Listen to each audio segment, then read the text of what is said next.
आपकी सक्सेस जो है वहाँ रुक जाती है। जब तक आप उस कंफर्ट ज़ोन को तोड़ने की हिम्मत नहीं रखते हुँ, हो, हुँ। तब तक शायद आप नया कुछ जितना कर नहीं अर्ली पाते शुरू हैं। करोगे ना उतना ज़्यादा सारा गेम माइंडसेट का है। अगर हम सही चाहे वो बोर्ड्स हैं, चाहे वो हमारी लाइफ के एग्ज़ाम्स हैं, कामली एक्सेप्ट कर लीजिए कि आपको नहीं आता। उसके बाद बच्चे की रिस्पॉन्सिबिलिटी क्या है, जो भी उसको गाइड किया जा रहा है बच्चा करे। अब तो यही है। नंबर 2 डिसिप्लिन्ड रहो। सिर्फ एकेडमिक्स को लेके नहीं कि डेली 4 घंटे प्रैक्टिस की। कोई फ़र्क नहीं पड़ता आप 15 घंटे प्रैक्टिस कर रहे हो। अगर आपकी स्लीप साइकिल ओके नहीं है, आपने गुड स्लीप नहीं लिया है ना? और आपने डाइट हेल्दी नहीं ली है, तो आप डिसिप्लिन मेंटेन कर ही नहीं पाएँगे। मैं बच्चों को बोलती हूँ विज़न बोर्ड बनाओ। उसके लिए ज़रूरी नहीं है कि आपने वेलवेट वाला बड़ा बोर्ड लगाना है। मैम रूम में स्पेस नहीं है, मैम दीवारों पे तो पेंटिंग्स लगी हैं, हम कैसे लगाएँ? छोटा-सा टेक्नीक होता है, आपके रूम में दीवार पे एक चार्ट पेपर के जितना प्लेस तो होगा। बड़ा विज़न बोर्ड नहीं लगा सकते एक महीने का, आप 1 डे का, 2 डे का तो लगा सकते हो ना। प्लानिंग कीजिए। अगर आपने अभी भी प्लानिंग के साथ सिलेबस को उठा लिया और विद गाइडेड प्रैक्टिस कर लिया उसको और कॉन्फिडेंस बिल्ड हो गया बच्चे का, तो बच्चा बोर्ड में अच्छा परफॉर्म करेगा, 9 से बेटर मार्क्स लाएगा। जो पिछला हमने सेशन किया था उसके बाद कुछ ऐसे सवाल आए थे, जैसे कुछ पेरेंट्स के सवाल थे जी। कि जो हमारे बच्चे हैं वो पढ़ते तो हैं, याद कर लेते हैं, पर वो राइटिंग स्किल में नहीं बिलीव करते। वो ज़्यादा हुँ, रिटन में, जैसे हम एग्ज़ाम में जाके लिखते हैं, हुँ, तो हुँ, ऐसे घर में भी, जैसे हम लोग तो घर में हुँ, भी प्रैक्टिस किया करते थे, मैं हुँ, याद था। हुँ, मुझे तो लगता था, मैं छोटी तो मेरे पेरेंट्स बोलते थे इसकी तो कॉपी खत्म हो जाती है। हुँ, मेरी हुँ, राइटिंग भी थोड़ी बड़ी-बड़ी में बराबर।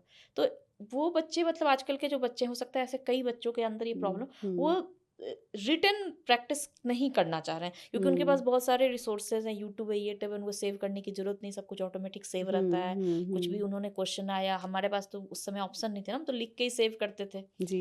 तो वो शायद, क्या रीज़ इसके पीछे आप क्या कहेंगी? ये सारे टेक्निक्स की वजह से ऐसे बच्चों में अंदर चेंजेज़ आ रहे हैं, या क्या रीज़न है? बच्चे ना बहुत ज़्यादा कंफर्ट ज़ोन में चले गए हैं। ये अच्छा। एक नहीं मतलब जितने बच्चों को के अराउंड मैं रहती हूँ हुँ, या हुँ। जितने बच्चों के साथ मैं काम करती हूँ, हुँ, मोर देन 35% स्टूडेंट्स ऐसे हैं जो रिटन प्रैक्टिस करना ही नहीं चाहते। हुँ, रिटन प्रैक्टिस करना ही नहीं चाहते। ये भी एक बहुत बड़ा रीज़न है कि बच्चों के अंदर वो कॉन्फिडेंस आता ही नहीं। हुँ, क्योंकि हुँ। रिटन प्रैक्टिस तो मस्ट है। रिटन प्रैक्टिस के बिना जब तक आप रिटन प्रैक्टिस नहीं करेंगे तब तक आउटपुट आएगी ही नहीं। जी, जी, आपने बिल्कुल, प्रैक्टिस ही बिल्कुल। नहीं किया। बच्चों को बोला गया कि आप ना जितनी स्कूल से वर्कशीट्स आई हैं, असाइनमेंट्स आई हैं या जो भी काम हमने क्लास में किया, आप उसको हुँ, रिवाइज़ करके आइए, मैं क्वेश्चंस उसमें से ही दूँगी।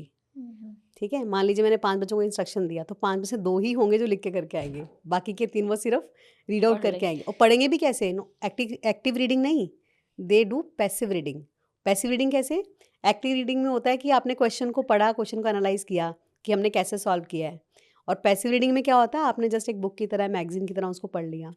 तो ये भी बहुत बड़ा रीज़न रहता है कि जो बच्चे हैं उनका कनेक्ट ही नहीं बन पाता, कांसेप्ट से कनेक्ट ही नहीं बनेगा। हुँ, वो धीरे-धीरे सरफेस पे रहा, पहले ही एक बार किया वो सरफेस पे रहा।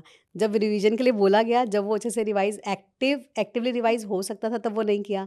अब जो चीज़ सरफेस पे है वो सरफेस पे ही रहेगी, उसका डीप एनालिसिस तो हुआ नहीं। तो रिटन प्रैक्टिस के बिना तो बोर्ड्स में मतलब मैं कहती हूँ कि पॉसिबल ही नहीं है। हुँ, जो हुँ, बोर्ड्स हुँ। के लिए प्रैक्टिस अगर आप कर रहे हो ना तो रिटन प्रैक्टिस तो मस्ट है। अच्छा, बोर्ड आने वाला है, बच्चों में इतने हैं, तो हुँ, मैं चाहती हूँ कि ना आप हुँ। इस चैनल के माध्यम से थोड़ा-सा शायद लोगों के लिए हेल्पफुल भी हो हुँ, जाए। हुँ। कुछ ऐसे टिप्स बता दीजिए कि जो रिवीज़न वो करे, वो किस तरीके से करे कि लॉन्ग टर्म उनके में रिटेंशन पावर थोड़ा हुँ, आ जाए। जैसे अभी हुँ, सो कह रहे हैं, अब बोर्ड तो मार्च में जाके होगा। तो हुँ, उनके अंदर, मैं ये नहीं कहती कि वो अभी रिवाइज़ करेंगे उससे 100% रहेगा, पर हुँ, 50 डे फिर दोबारा करें तो वो हुँ, उसका जो परसेंटेज है वो 80 में चला जाए, फिर तीसरी बार हुँ, करें तो वो 90 में जाए। हुँ। एटलीस्ट 100 उनको कॉन्फिडेंस हो जाए कि 100% है, तो जाके हो सकता है वो 90-95 के बीच में हाँ कर लें। जी, तो ऐसे बिल्कुल। क्या, किस तरीके से करें वो? हाँ, मैंने इससे पहले सबसे पहले मैं यही बात करूँगी कि पहले तो बच्चे मिस्टेक्स क्या करते हैं। हुँ, हुँ। सबसे पहली बात तो वो रिटन प्रैक्टिस को अंडर एस्टिमेट करते हैं, जो हुँ, उनको हुँ। नहीं करना चाहिए।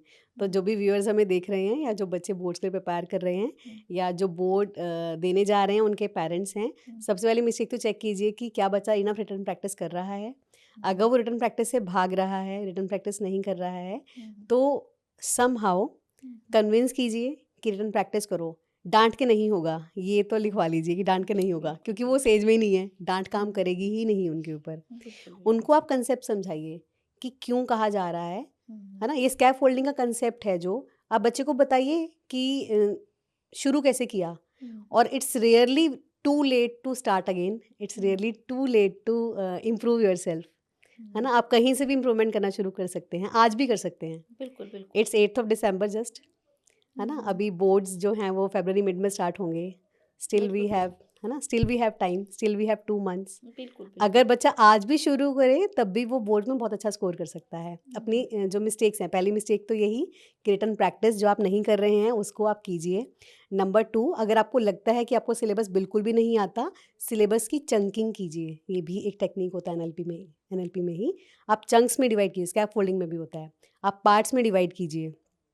मान लीजिए कोई बच्चा है जो आज आके मुझे कहे कि मैम मुझे मैथ्स में कुछ भी नहीं आता।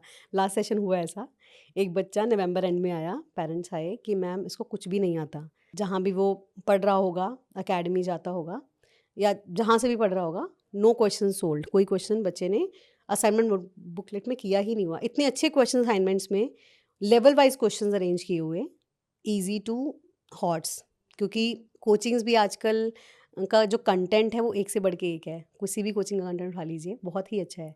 बात है कि बच्चा उस एटमॉस्फेयर में खुद को इंटीग्रेट कर रहा है नहीं कर रहा, सीरियस ले रहा है नहीं ले रहा। नवंबर एंड में बच्चा आया कि मैम सिलेबस कुछ शुरू ही नहीं किया। We started with chapter 1। Strategy क्या रही जो मैं बताने जा रही हूँ बोर्ड्स के लिए, अगर आप अभी भी शुरू करेंगे तो स्ट्रैटेजी यही है कि चंक्स में डिवाइड कीजिए सिलेबस को। आप इजी लेवल से शुरू करें। जो भी टीचर्स हैं उनके, अगर पेरेंट्स उनका फॉलोअप ले रहे हैं तो आप स्कैप फोल्डिंग यूज़ करके बच्चे को कंसेप्ट बेसिक से पढ़ाइए। फिर लेवल 1 के क्वेश्चन दीजिए विद गाइडेंस, लेवल 2 फिर थोड़ा सा डिफिकल्टी लेवल। फिर आप प्रीवियस ईयर्स के क्वेश्चंस उठाइए, खुद से बनाइए। ज़रूरी नहीं अपने बच्चे को विद सॉल्यूशन पूरी बुक ही ला दी। ये भी एक बहुत बड़ा बच्चों में कन्फ्यूजन है कि ये बुक भी ले लें हम, आर डी शर्मा से भी कर लें हम, BK सिंह से भी कर लें हम एडुकार्ड भी खरीद लें, हम ओसवाल भी खरीद लें। मतलब बुक्स का पाइल है लेकिन किया कुछ नहीं है। ऐसा नहीं है, आप कोई एक बुक उठाइए, कंसेप्ट वाइज कीजिए। जो CBSE का जो एक पैटर्न है, पहले NCERT, सबसे पहले NCERT ख़त्म कीजिए। फिर NCERT एग्जाम्पलर्स हैं, CBSE की ही हैं वो, है ना, NCERT की ही हैं एग्जाम्पलर्स, एडिशनल बुक्स हैं, आप उनको सॉल्व कीजिए। उसके बाद आप एडिशनल क्वेश्चंस पे जाइए। और पेरेंट्स और टीचर्स कैसे करें, स्कैप फोल्डिंग को यूज़ करें कि आप पहले आप गाइडेड प्रैक्टिस दीजिए बच्चे को। 5 क्वेश्चन थोड़ा सा हिंट देके कराए, थोड़ा ज़्यादा हिंट दिया कि ये कंसेप्ट को ऐसे यूज़ करो। अगले 5 क्वेश्चन में थोड़ा सा हिंट दिया, नेक्स्ट 5 में आपने उसको छोड़ दिया, ये देखने के लिए कि उसको समझ में आ रहा है नहीं आ रहा। पहले वो चैप्टर उठाएं जिसमें बच्चा अच्छा स्कोर कर पा रहा है। कुछ बच्चे अलजेब्रा अच्छा करते हैं, है ना, कुछ बच्चों को अलजेब्रा समझ में आएगा तो आप उनका अलजेब्रा स्ट्रॉन्ग कीजिए, है ना। मार्क्स जो हैं, CBSE ने बहुत सारे सैम्पल पेपर्स अपने लॉन्च किए हैं अपनी वेबसाइट में, है ना, आप उससे ले सकते हैं, उनकी मार्किंग स्कीम से आइडिया ले सकते हैं। तो आप बच्चे का जो लर्निंग पेस है ना, आप स्कैप फोल्डिंग यूज़ करें तो ये एकेडमिक लर्निंग हो गया। What and how is clear scaffolding से, है ना। अब बात आती है कि बच्चे को काम कैसे रखें। आपने 2 दिन करवा दिया, तीसरे दिन बच्चा बोलेगा कि मैं तो बोर हो गया, या मुझे तो नहीं होगा, 2 महीने में कौन तैयारी कर लेगा, मैं तो देखा जाएगा जो होगा। अब यहाँ पे काम करेगी NLP, और NLP के लिए ट्रूली सेइंग किसी भी बहुत ज़्यादा प्रोफेशनल की ज़रूरत नहीं है। अगर आपके पास अपने बच्चे के लिए टाइम है ना, अगर टाइम है तो आप खुद भी कर सकते हैं। अच्छा, कैसे? आप खुद भी कर सकते हैं। सबसे पहली बात, पहला तो एंकरिंग ही है। एंकर का मैंने आपको बताया नहीं डिटेल जो था। एंकर में हम जेस्चर क्रिएट करवाते हैं। लाइक एक बच्चा है, वो फियर में है, मैंने चैप्टर दिया, क्वेश्चन दिए 5, जो मैंने गाइडेड करवाए वो उसने कर लिए। नेक्स्ट वाले 5 वो जो मैंने बहुत कम हिंट दिया उसको, ठीक है, उसके माइंड में एक इमेज आ गया कि मैं नहीं कर पाऊंगा, फियर आ गया। वो जो फियर का फीलिंग है ना, अब वो क्वेश्चंस को कर ही नहीं पाएगा चाहे उसको आते भी होंगे। उस फियर की स्टेट से निकलने के लिए we use a technique called anchor. अब एंकर क्या है, मैंने आपको बताया, किसी चीज़ को फिक्स कर देना, फर्म कर देना। तो हम बच्चे को मोटिवेट करते हैं, पहले उसको, ये भी हम पहले गाइडेड ही सिखाते हैं, मतलब यानी कि स्कैप फोल्डिंग यहाँ भी है। पहले बच्चे को आप बताएंगे कि तुम्हें थोड़ा सा क्रेजी लगेगा ये करना, लेकिन तुम करो, तुम्हें अच्छा लगेगा। कैसे?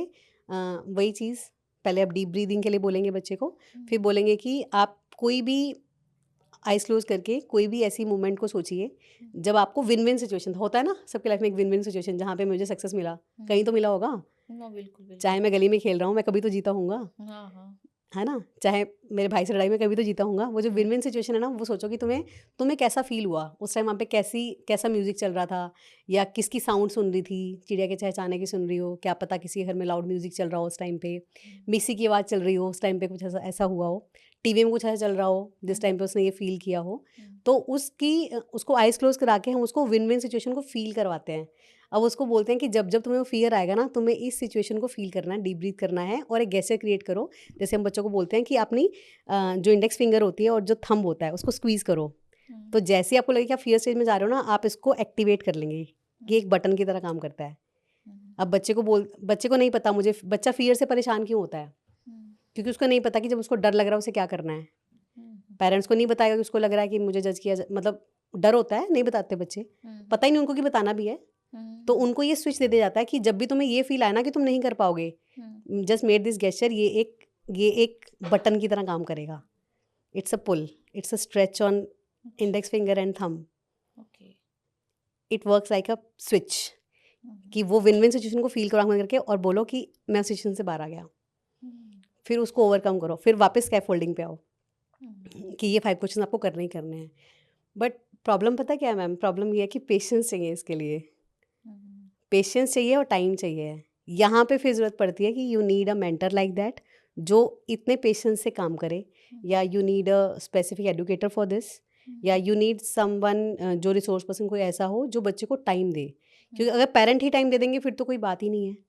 एंकर टेक्निक हो गया एक, आपका एक टेक्निक विजुअलाइजेशन होता है। जैसे बच्चे ने तैयारी की एग्ज़ाम के लिए, कल टेस्ट है, टेस्ट ही है, क्लास का नॉर्मल टेस्ट है, मैथ्स का टेस्ट है, बच्चे को कुछ नहीं आता, बच्चे को लग रहा है उसे कुछ नहीं आता, जबकि इस क्लास में जो पढ़ा होगा कुछ तो भी सबकॉन्शियस माइंड में स्टोर होगा ना, कोई तो एक आइडेंटिटी या कोई फॉर्मूला एक भी याद होगा। लेकिन बच्चे ने विजुअलाइज कर लिया एक मूवी की तरीके से कि मैं क्लास में जा रहा हूँ, मैंने पेपर में कुछ भी नहीं लिखा और मेरे 0 नंबर आए। बच्चे करते हैं कि मैं तो कल टेस्ट में कुछ नहीं लिख पाऊंगी, बोल देते हैं बच्चे। तो आई ऑलवेज स्टॉप देम कि बोलना ही नहीं है। विजुअलाइज करो कि आप रात को सोते हुए हर रोज कि मैं क्वेश्चन पेपर ओपन कर रहा हूँ या कर रही हूँ, तो मैं हर एक क्वेश्चन को मैं बिल्कुल स्मूथली कर पा रही हूँ, मैं बहुत हैप्पी फेसेस के साथ मैं एग्जाम हॉल से बाहर आई हूँ। चाहे वो क्लास टेस्ट है, चाहे वो आपका पीरियड टेस्ट है, चाहे वो आपका हाफ ईयरली है, मतलब जब भी आप वो एग्ज़ाम नेम वाला वाइब को फील कर रहे हैं, चाहे वो आप कोई भी टेस्ट दे रहे हैं, ओलंपियाड्स होते हैं, NTSC का पेपर देते हैं बच्चे, है ना, PTs होते हैं और भी बहुत सारे छोटे छोटे टेस्ट होते हैं, कंपटीशंस होते हैं, है ना। तो फियर कहाँ से आया? वो फियर एक वर्ड है। अब उससे बाहर निकलने का तरीका ही बच्चे को बता दिया कि तुम्हारे जेस्चर के हाथ, तुम्हारे हाथ में स्विच है, वो तुमने एक जेस्चर परफॉर्म किया या किया उसको, तो तुम उस फियर स्टेट से बाहर आ गए। विजुअलाइजेशन में जो बच्चे ने मुझे बताया कि मुझे पता है मेरा कल पेपर अच्छा नहीं होने वाला, मैम मैं कल पेपर में कुछ नहीं लिख पाऊंगी, मुझे कुछ भी नहीं आता इसमें से, तो विजुअलाइज कराया जाता है। अगर पेपर 3 दिन बाद है, चाहे कल भी है, आप 3 बार विजुअलाइज करो कि हाँ, कुछ बच्चों के साथ ऐसा भी होता है ना कि हाँ वो पढ़ रहे हैं, सब कुछ कर कर रहे रहे हैं, हैं, हाँ लेकिन उनको ऐसा बिल्कुल। फील होता है कि मैं एग्ज़ाम के टाइम में ब्लैंक हो जा रहा हूँ, या एग्ज़ाम्स जब जैसे-जैसे नज़दीक आता है, उस टाइम उनको लगता है कि मैं सब कुछ भूलने लगा हूँ या भूलने लगी हूँ। तो ऐसे सिचुएशन को वो मतलब किस तरीके से हैंडल करें? क्योंकि बोर्ड्स वो को टाइम तो बहुत कम टाइम होता है ना कि मान लीजिए 8 दिन 10 दिन पहले लगे सारी तैयारियां हो गई है, फिर जैसे एग्जाम आने वाला है 2 दिन 3 दिन पहले उन्हें लगता है कि अरे मैं तो ये छूट गया, ये छूट गया, ये भूल गए, फिर वो किसी और से बात करते, कुछ दोस्त तो कुछ लोग होते भी हैं कि मिस गाइड करने वाले, अरे ये पढ़ा है वो पढ़ा है, अब उन्हें लगता है हमने तो ये नहीं पढ़ा, हमने तो ये पढ़ा है, ये नहीं पढ़ा, अब वो उसके लिए परेशान। तो इस तरीके से उनको आते आते मतलब ऐसा होता है कि ब्लैंक हो जाते हैं कि मैं जैसे कुछ आ नहीं रहा। तो हाँ उसके लिए थोड़ा बताइए कि हाँ, नॉर्मल। ये भी वो जैसे मैंने मिस की बात की, रिटन प्रैक्टिस की जो लैक करते हैं, और ये बताया कि स्टडी मटेरियल जो है वो इकट्ठा कर लिया लेकिन उसको पढ़ा नहीं, और जो मेथड सब दूसरे बता रहे कि मैंने ऐसे किया उसको भी करना है। सोसाइटी का अलग प्रेशर है कि बोर्ड्स हैं, फैमिली का अलग प्रेशर है, उनकी एक्सपेक्टेशंस, है ना। बच्चे उसी से कैसे निकले? बच्चों को मतलब मैं बच्चों को ये बोलती हूँ कि बच्चे आजकल बहुत बोलते हैं कि हम जेन जी हैं या ऐसे अपनी जनरेशन के लिए बच्चे आजकल बड़ा कूल होके बोलते हैं, है ना। बोलते हैं। तो मैं बच्चों को बोलती हूँ कि कूल होने का मतलब ये नहीं है कि आपने कुछ सिर्फ ब्रांडेड पहन लिया या आप किसी चीज़ की टेंशन नहीं लेते। कूल होने का सिर्फ इतना मीनिंग है कि कुछ अचीव करना है ना, तो उसके पीछे पड़ जाओ। बोर्ड्स है ना, अभी मैं 10th वाले बच्चों को हमेशा ही ये बोलती हूँ, अभी भी बोलती हूँ, बहुत छोटे बैचेस में लेती हूँ मैं, क्लास 10 के जो बच्चे ना, मेंटरशिप ही लेती हूँ, बहुत छोटे बैचेस में होता है, ठीक है, टीम है। तो हम उनको मोटिवेट करते हैं कि आप ना, मान लो एक चैप्टर आपने पकड़ा है, या बोर्ड्स हैं, बोर्ड्स के लिए क्या ज़रूरी है? इमोशंस को साइड में रख दो, 2 महीने के लिए नो रिश्तेदार, कुछ भी नहीं, कोई क्या सोच रहा है, अगर आप कंसिस्टेंट हो, अगर आप 50% स्कोर करने वाले बच्चे भी हो ना, तभी बोर्ड तो आप दोगे ना, और पास भी होगे, और एक्सपेक्टेशन से ज़्यादा नंबर लेके आओगे। अच्छा। क्योंकि 9 से ईजी है 10th, हाँ 9 से ईजी है 10th। अगर आपको वो एक वो एंकर मिल गया ना, एक वो आपका कंट्रोल स्विच मिल गया ना, आप किसी भी सिचुएशन से बाहर निकल जाओगे। क्योंकि जो सिचुएशन आपके बोर्ड में, इनका कोई रोल नहीं है। अब जो रिलेटिव्स हैं वो आपके बारे में क्या सोच रहे हैं, उसका बोर्ड में कोई रोल नहीं है। बिल्कुल बिल्कुल। चाहे कल मैं भी किसी के लिए रिलेटिव ही हूँ, हम्म, है ना, मैं भी किसी के लिए रिलेटिव हूँ या आप भी रिलेटिव हैं, ठीक है, हम उसके बारे में क्या सोच रहे हैं इसका उसके मार्क्स पे कोई इम्पैक्ट होना नहीं चाहिए। बिल्कुल हम बिल्कुल। क्या ऐड कर रहे हैं? हम कुछ भी ऐड नहीं कुछ कर भी रहे। ऐड नहीं कर हमें कहने का राइट तो है अगर जाके उसको पढ़ा रहे हैं। बिल्कुल बिल्कुल। मैंने बच्चे को बोल दिया कि तुम्हारे तो मार्क्स नहीं आए, हम्म, तुम तो ऐसे हो, तुम तो वैसे हो, है ना। आप वो कहने का राइट तो रखेंगे अगर आप बच्चे को पढ़ा रहे हैं। हेल्प कर रहे हैं। हाँ, सही बात। अगर आप बड़े हैं तो आप हेल्प कीजिए, हम्म, आप बताइए कि बिल्कुल। ऐसे नहीं ऐसे करें, है ना। सोसाइटी प्रेशर की बात हो गई। बिल्कुल। बच्चों को मोटिवेट कीजिए, जो बोर्ड वाले स्टूडेंट्स हैं, बोर्ड के स्टूडेंट्स हैं, पेरेंट्स हैं, मोटिवेट कीजिए कि तुम्हारा पूरा फोकस तुम्हारी स्टडीज़ पे, तुम्हारी डाइट पे, तुम्हारी मेंटल हेल्थ पे और स्लीप साइकिल पे होना चाहिए, अच्छा, बस। एक ये भी है कि मतलब जो बोर्ड के एग्जाम से एक आध दो हम्म महीने पहले का सिचुएशन रहता है, हम्म उसमें स्लिप साइकिल, हम्म डाइट प्लान, इन हम्म सबको किस तरीके से बैलेंस रखना चाहिए स्ट्रेस हम्म। को दूर करने के लिए? सबसे पहली बात, एनएलपी की एक टेक्निक मैं बोलती हूँ, बताती हम्म, हूँ। पॉजिटिव सेल्फ टॉक, अफर्मेशंस आजकल तो बहुत ज़्यादा बहुत चल ज़्यादा। रही हैं, है ना। They really work, they are really magic. हम्म, सच में मैजिक है, क्योंकि आप ना आउटर वर्ल्ड से हम्म, एक हद तक बिल्कुल डिस्कनेक्ट हो जाते हो। अच्छा, वैसे भी तो जब हम परेशान हैं तो हम बाकी सबसे डिस्कनेक्टेड ही हैं। बिल्कुल हम बिल्कुल। किसी से हेल्प मांगने नहीं वाले और कोई करने भी नहीं वाला, करने वाला ही नहीं है है, ना, सही कोई बात करने यही है। नहीं वाला। ये एक अपनी हेल्प रियलिटी खुद है, करनी पड़ेगी ये एक आपको। रियलिटी है। तो बच्चों को आप बच्चों को बताइए, बच्चों को कॉन्फिडेंस दीजिए कि कुछ भी है, what ever the situation is. मैंने पहले सेशन में भी बताया और मैं अपनी वर्कशॉप्स में भी बोलती हूँ, whatever the situation is with your academics, with your behaviour, as far as किसी को हार्म नहीं कर रहे आप, we are here to listen to you. आपको लग रहा है आपसे नहीं हो रहा है, लेट अस नो, चलो आज हम डिस्कस करते हैं। बच्चा मतलब मैं नहीं कहती कि पेरेंट्स परेशान नहीं होते, पेरेंट्स ज़्यादा परेशान हैं, क्योंकि एक तो प्रोफेशन है, करियर भी हैंडल करना है, बच्चों का भी वो फेज़ है, उनको अकेला नहीं छोड़ सकते। तो बच्चों के लिए बस मैं एक ही चीज़ बोलूँगी कि 2-3 महीने के लिए सब चीज़ों को साइडलाइन कर दीजिए। अपने शुरू कीजिए अपने वार्डरोब से, आपकी जो अलमीरा है उसको सॉर्ट कीजिए। एक हफ्ते में सिर्फ 7 दिन होते हैं, सिर्फ 7 ड्रेसेस रखिए एट मोस्ट, ठीक है। जो हम कहते हैं ना कि मेस क्रिएट हो रहा है, बच्चा कंफ्यूज क्यों है, हर जगह ज़रूरत से ज़्यादा पड़ा है, उससे मैनेज ही नहीं हो रहा। जो आपकी बुक शेल्फ है, जहाँ से आप बुक्स को एक्सेस करते हैं, आप सिर्फ वो बुक सामने रखिए जिससे आपको पढ़ना है, है ना। मैं देखती हूँ कि बच्चों की जो बुक शेल्फ है ना, वो मेस पड़ी है, वहीं पे सब किताबें पड़ी हैं एक के ऊपर एक, प्रैक्टिस कुछ नहीं हुआ, बुक खुली नहीं है, वो पड़ी हैं। ये है मतलब। और मैं मेरे क्लासरूम में बच्चों को मैं बहुत ज़्यादा मोटिवेट करती हूँ कि आप ना, कूल का मतलब मैं बोल रही थी ना, वो बात बीच में रह गई। कूल का मीनिंग ही यही है, कूल का मीनिंग ये है कि आपके ऊपर फ़र्क ही नहीं, आपको कोई फ़र्क नहीं पड़ रहा, आप बहुत ज़्यादा टारगेटेड है, बहुत स्मार्ट थॉट प्रोसेस रखते हैं, माइंडसेट आपका स्मार्ट है। अब एट दिस टाइम ऑफ जो सिनेरियो चल रहा है, बोर्ड्स हैं 2 महीने में, 2.5 महीने में, पहली बात, अगर आपको नहीं भी आता, इट्स ओके, एक्सेप्ट इट, मुझे नहीं आता। प्री बोर्ड्स में 80 में से 30 आए हैं, इट्स ओके, एक्सेप्ट कर लो कि आए हैं, छुपाओ नहीं। आप एक्सक्यूजेज मत दो कि मैम ने नहीं कराया था, सर ने नहीं कराया था, या मुझे समझ नहीं आया था। पहले एक्सेप्ट करो, सबसे पहले बी काम। पेरेंट्स बिठाएं बच्चे को, सामने बिठाएं, इफ़ दे कैन अप्रोच, अगर कोई काउंसलर हैं उनसे बात कर सकते हैं, आसपास कोई हाँ, हो। वैसे भी मुझे लगता है बच्चे क्या बड़े को भी, अगर आपने कुछ गलत हाँ हाँ, डिसीजन लिया है बिल्कुल। तो आप एक्सेप्ट करो सबसे कि ये मैंने पहले, गलत हाँ, हुआ, सबसे इसके पहले लिए आप मैं रिस्पॉन्सिबल सबसे हूँ। पहले आप एक्सेप्ट करो, आप बच्चे को बिठाओ, एक्सेप्ट करो, सबसे पहले एक्सेप्ट करो कि ठीक है, हो गया, what can we do better, इसको इम्प्रूव कैसे कर सकते हैं। मैंने बताया ना, it's rarely too late to improve yourself, चाहे वो हम भी हैं। अगर हमसे कोई मिस्टेक, ऐसा नहीं कि मिस्टेक नहीं होती, मतलब मैं बच्चों को गाइड करती हूँ, कभी कभी मुझसे भी मिस्टेक होती है, और मैं एक्सेप्ट करती, मैं बच्चों के सामने एक्सेप्ट करती हूँ कि हाँ, it was my mistake, it is because I am a human being, है ना। लेकिन आप पहले कामली एक्सेप्ट कर लीजिए कि आपको नहीं आता। उसके बाद बच्चे की रिस्पॉन्सिबिलिटी क्या है, जो भी उसको गाइड किया जा रहा है बच्चा करे। अब तो यही है। नंबर 2, डिसिप्लिन रहो, सिर्फ एकेडमिक्स को लेके नहीं कि डेली 4 घंटे प्रैक्टिस की, कोई फ़र्क नहीं पड़ता आप 15 घंटे प्रैक्टिस कर रहे हो, अगर आपकी स्लीप साइकिल ओके नहीं है, आपने गुड स्लीप नहीं लिया है ना, और आपने डाइट हेल्दी नहीं ली है, तो आप डिसिप्लिन मेंटेन कर ही नहीं पाएंगे। आपने 15 घंटे पढ़ाई की 1 हफ्ता लगा के, जंक फूड अच्छे से खा लिया, 1 हफ्ता तो बीमारी हो गई ना, आपको नींद नहीं आएगी, तब भी आपका डिस्टर्ब हो गया। तो डिसिप्लिन का मतलब बिल्कुल कट जाओ आप एक इवेंट रखो कि मुझे हफ्ते में कोई एक दिन ऐसा रखना है जिस दिन मुझे बिल्कुल रिलैक्स रहना है, और उस दिन किसी फैंसी पार्टी की ज़रूरत नहीं है। 3 महीने के लिए भूल जाओ कि आप सोचो कि आप किसी और दूसरे प्लेनेट पे आ गए हो, आपका एक ही टारगेट है, बोर्ड्स। मैं बच्चों को बोलती हूँ विजन बोर्ड बनाओ, उसके लिए ज़रूरी नहीं है कि आपने वेलवेट वाला बड़ा बोर्ड लगाना है, मैम रूम में स्पेस नहीं है, मैम दीवारों पे तो पेंटिंग्स लगी हम कैसे लगाएं। छोटा सा टेक्निक होता है एक, आपके रूम में दीवार पे एक चार्ट पेपर के जितना प्लेस तो होगा, एक A4 जितनी शीट जितना प्लेस तो होगा, स्पेस तो होगा, आप वो लगाएं। एक बड़ा विजन बोर्ड नहीं लगा सकते एक महीने का, आप 1 डे का 2 डे का तो लगा सकते हैं ना। प्लानिंग कीजिए। अगर आपने अभी भी प्लानिंग के साथ सिलेबस को उठा लिया और विद गाइडेड प्रैक्टिस कर लिया उसको और कॉन्फिडेंस बिल्ड हो गया बच्चे का, तो बच्चा बोर्ड में अच्छा परफॉर्म करेगा, 9 से बेटर मार्क्स लाएगा। ये एक रियलिटी है, ये ट्रायल एंड टेस्टेड है। ऐसे बच्चों में भी काम किया है जो प्री बोर्ड में दे स्कोर्ड 80 में से 2 मार्क्स, अच्छा 80 में से 8 मार्क्स, ओहो, है ना।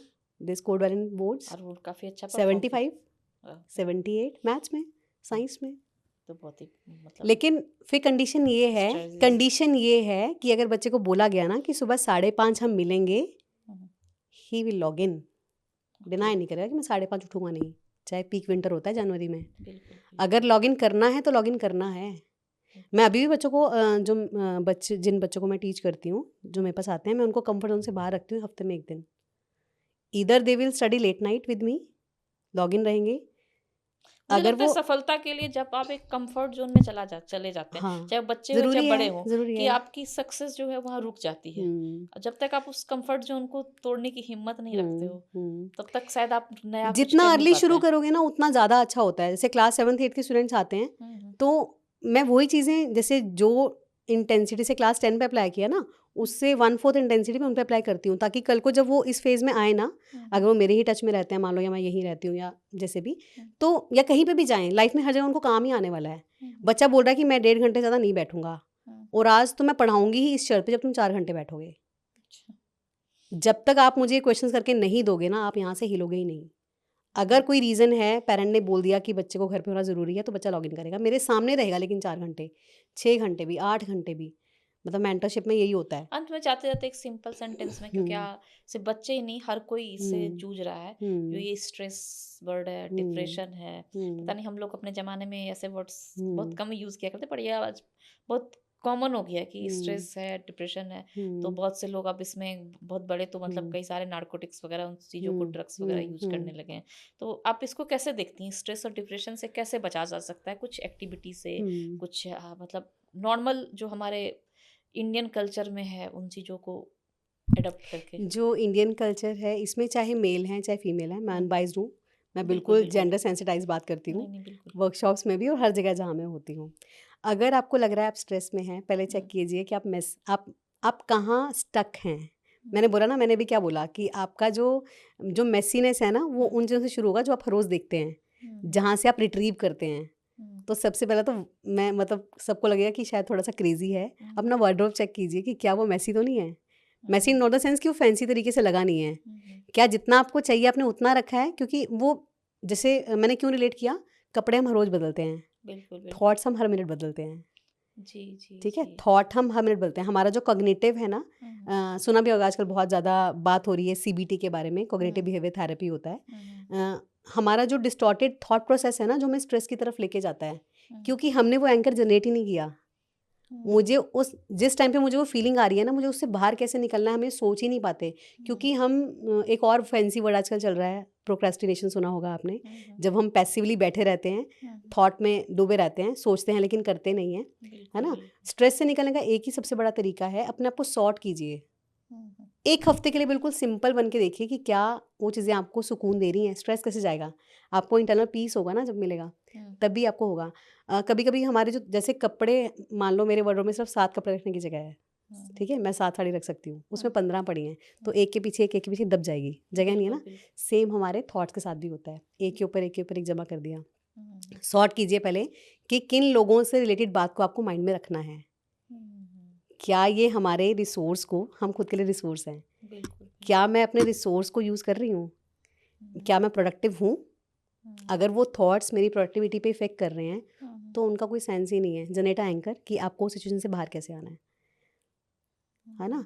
सेम चीज़ आपने कपड़े, तो मैंने एक एग्जांपल के लिए बोला आपको, रिलेट करने के लिए। थॉट्स को जिस दिन आपने उस सिचुएशन से बाहर निकलने की, इसकी बहुत ज़्यादा कोई ज़रूरत नहीं है, आपको कुछ फैंसी नहीं करना, कुछ नहीं करना। Just generate an anchor. आप सोचो कि बस ये सोचो कि आपके माइंड ने कब बहुत हैप्पी फील किया। विन विन सिचुएशन, बोला ना, win win Win-win situation, situation. Human nature है, हम विन विन सिचुएशन की तरफ ही जाएंगे। आप सोचो कि आपने विन विन सिचुएशन या बहुत हैप्पी जब आप हुए तो आपने कैसा फील किया था। जी जी जी। जब मुझे फियर होगा तो मुझे उस पर स्विच करना है, वो हाईएस्ट, मेरा हाईएस्ट जो है। और मान लो कि जो अभी अभी जिनकी मैरिज हुई है या जो अभी पेरेंट्स बने हैं उनके ऊपर बहुत प्रेशर होता है, क्योंकि सबकी एक्सपेक्टेशंस बहुत ज़्यादा हैं। मैंने बोला अगर आप पहले आप जिए तो सही, अगर आप जिंदा ही नहीं बचेंगे तो एक्सपेक्टेशंस क्या पूरी करेंगे, है ना। तो अपना मिनिमम सेट कीजिए, पहले अपना मिनिमम सेट कीजिए, अपने आप को सोर्ट कीजिए, और कोई नया स्किल हमेशा ऐड करते रहिए। कोई नया स्किल, ज़रूरी नहीं उसके आपको बहुत किसी कोर्सेज में एनरोल करना है, कोई भी हॉबी या कोई भी नया स्किल आप, ताकि जब भी कोई लोग आपसे मिले ना, आपके पास बात करने के लिए कुछ नया हो, आपके पास कोई पुरानी बातें नहीं है। आपको भी इंटरेस्ट रहेगा, नया कुछ हाँ, रहेगा नया तो कुछ है, कम से कम तो एटलीस्ट मुझे सामने वाला लगता है पूछेगा 6 मंथ आपसे। 1 मंथ बाद 1 ईयर हाँ, तो आदमी बहुत कुछ नया इंटरेस्ट तो नहीं रहेगा है ना, उसकी। मतलब सिर्फ कपड़े नए होने से नहीं होता। बिल्कुल वो आजकल बिल्कुल। सब खरीद लेंगे, सब, हाँ, है ना, सब ऑनलाइन अर्निंग ही है। सब कुछ खरीद हाँ, सकते हैं। सारा गेम माइंडसेट का है। अगर हम सही, चाहे वो बोर्ड्स हैं, चाहे वो हमारी लाइफ के एग्जाम्स हैं। बोर्ड्स तो जस्ट एक पहला स्टेप है बच्चों को प्रिपेयर करने का। बोर्ड क्यों रखे गए? ताकि बच्चे लाइफ की जो डिफ़िकल्ट फेजेस हैं उनको क्रॉस करने के लिए बच्चे रेडी हो पाएँ, है जी ना। जी, बिल्कुल तो बिल्कुल। आज ही शुरू कीजिए, चाहे वो बोर्ड के लिए प्रिपेयर कर रहे हैं आप, चाहे क्लास 10 के बच्चे हैं, चाहे क्लास 9 के बच्चे हैं, चाहे क्लास 12 के बच्चे हैं, चाहे उनके पेरेंट्स हैं। आज ही शुरू कीजिए अपनी लाइफ को, नई बिगनिंग कीजिए, कोई नया स्किल ऐड कीजिए। वो स्किल कुछ भी हो सकता है, बिल्कुल बिल्कुल। है ना। जैसे मेरी हेल्पर आती है घर में, हम्म, कुछ चीज़ें ऐसी हैं वो मुझसे ज़्यादा अच्छी करती है कि उसका एक्सपर्टीज़ है उसमें। वो बिल्कुल पिछले 30 साल से वो काम कर रही है, जो मुझे नहीं आता, बिल्कुल। मुझे उतने अच्छे से नहीं आता। हम्म, जब मुझे लगता है कि अब कुछ नया क्या, जिस दिन मुझे लगता है ना कि मेरी हेल्पर अवेलेबल नहीं है, तो मैं सोचती हूँ कि वो ये काम कैसे करती है सच में। अगर मेरी हेल्पर 4 दिन तक नहीं आएगी ना, तो मैं सोचूंगी कि वो ये काम कैसे करती है, इतनी जल्दी कैसे कर लेती है और इतना परफेक्ट कैसे कर लेती है। तो एक नया स्किल ही तो हुआ, हम्म, है ना। बात करने का तरीका, नई अफर्मेशन सीखिए। सबसे बड़ी बात, मैंने आपको ना, पॉजिटिव सेल्फ टॉक बच्चों के लिए बहुत ज़रूरी है। बच्चों को मैं बहुत ज़्यादा मोटिवेट करती हूँ कि हर रोज़ रात को लिखो। अभी से बोलती हूँ, आप डेली रात को एक अफर्मेशन लिखो, एक ही अफर्मेशन लिखनी, डेली रिपीट करो उसको, कि मैं एग्ज़ाम हॉल में हैप्पी फेस के साथ गई हूँ और सेटिस्फाइड और हैप्पी फेस के साथ बाहर आई हूँ।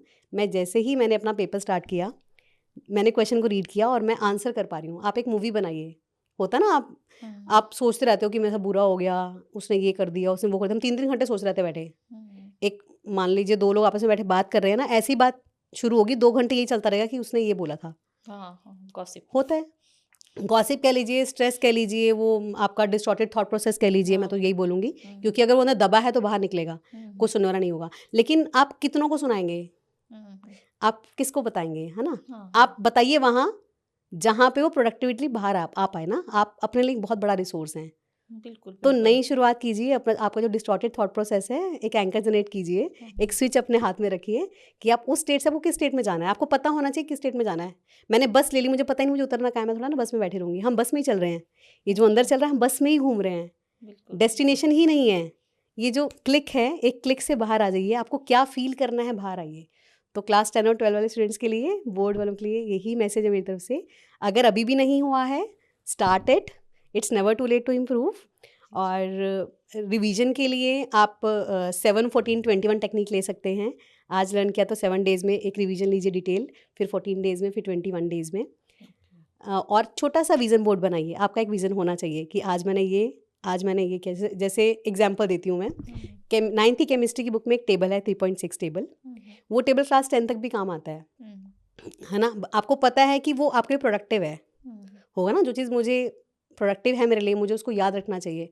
अब मैं हर दिन उसको याद नहीं कर सकता। अगर आपने सामने ही रखा उसको, या आपने एक विश डायरी मेंटेन की है, आप उसमें पेस्ट कर लीजिए। रिसोर्सेज बहुत ज़्यादा हैं, है ना। आप कीजिए। नया पेरेंट्स के लिए ही है, मदर्स के लिए या फादर्स के लिए, जो स्ट्रेस से निकल रहे हैं, जिनको वो क्लिक नहीं मिला है, तो आप क्लिक जनरेट कीजिए। और बाकी किसी दूसरे की बातों से अपने थॉट्स को, अपने कॉग्निटिव को डिस्टॉर्ट मत कीजिए, बहुत प्रीशियस है। प्रोडक्टिव बनिए और हैप्पी रहिए। Thank you. जी, थैंक यू सो मच।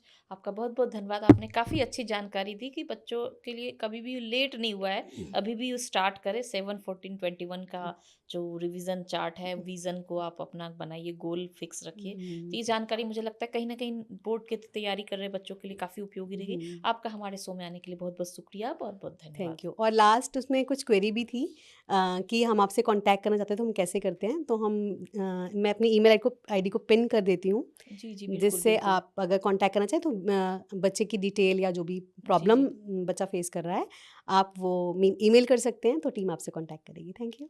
बिल्कुल, बिल्कुल, बिल्कुल। बहुत-बहुत धन्यवाद नेहा थैंक जी, यू। हमारे शो में आने के लिए एक बार बहुत-बहुत शुक्रिया।